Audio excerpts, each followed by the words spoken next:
So when I look back on some of the deeply personal conversations my sons and I have shared over the course of their lives, it seems to me that no matter what their age or topic, it often came down to the same things. What is real and what is not? What truly matters and what does not?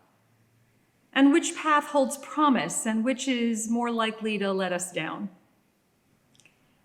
So it has been and remains still my dearest hope that whatever situations or opportunities or challenges they face, they will make their choices from a solid foundation. And that foundation is knowing deeply and certainly that they are loved. Now, I am mindful how abstract or naive that might sound, like the simple sentiment of a greeting card. But if you have ever loved anyone, as you all have, you know there is nothing simple or shallow about it. When we face challenges or tough choices, there may be a strong pull to settle for less, a temptation to sell ourselves short, to take the short deal. In such times, knowing that we are loved and that we are ultimately not alone may be the deepest well we can draw from in order to persevere and try to stay true. Because in the end, what else really matters?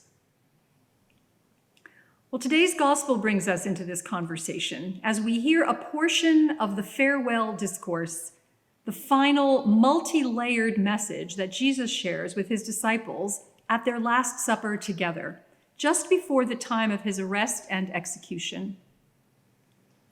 Knowing that he will soon be gone, he wants them to remember what really matters. Jesus is at a cosmic threshold between the life he has known and what is to come. He knows that his relentless commitment to social justice is coming both to fruition and crisis at once. He has lived and worked for this all his life, but must still find the courage to press forward and face into it, and to decide what to convey to those who will carry on after him. So he tells them in plain terms what matters most. Jesus talks about love, and he doesn't just suggest it, he doesn't just request it, he commands it. This is my commandment, that you love one another as I have loved you. And in this same conversation, he refers to his disciples no longer as servants, but as friends. Because, as he says, he has now shared all the wisdom he has, and it is up to them to choose whether and how they will live into his teaching, as it is for us. In a world that can and will be dangerous at times, personally and more broadly, he wants to equip them for the time ahead. And Jesus says that the equipment they need is love. Love, love, love. To some, that sounds like vague or abstract language, a kind of progressive or liberal church talk that is increasingly easy to gloss over. After all, how does this love one another talk translate into anything practical? It sounds naive.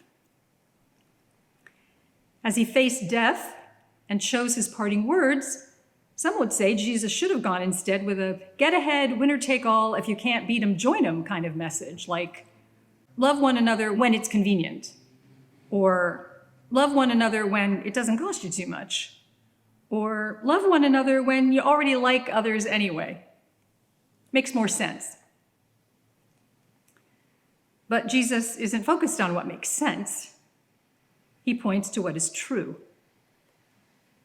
And what is true is that love is everything. Love is what lasts. Love is what matters. And as those now called friends, we must challenge ourselves to understand more fully and deeply what that means, beyond naive thinking or romantic language, beyond the definition that love is just a feeling that we cherish in our hearts, beyond even that. The love Jesus commands is more communal than personal. It is more active than passive. As I have loved you, love one another. This is how the world will know you are my disciples, if you have love for one another. If only we would believe it. If only we would trust it.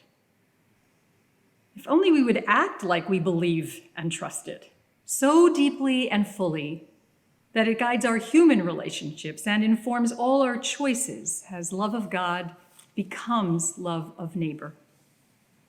This is the summary of everything Jesus said, prayed, and did. This is what he named as being at the heart of all the law and the prophets. This is the message Jesus chose to share in those very last hours of his life, the call, the hard work and sacrifice, and the transformational power of love.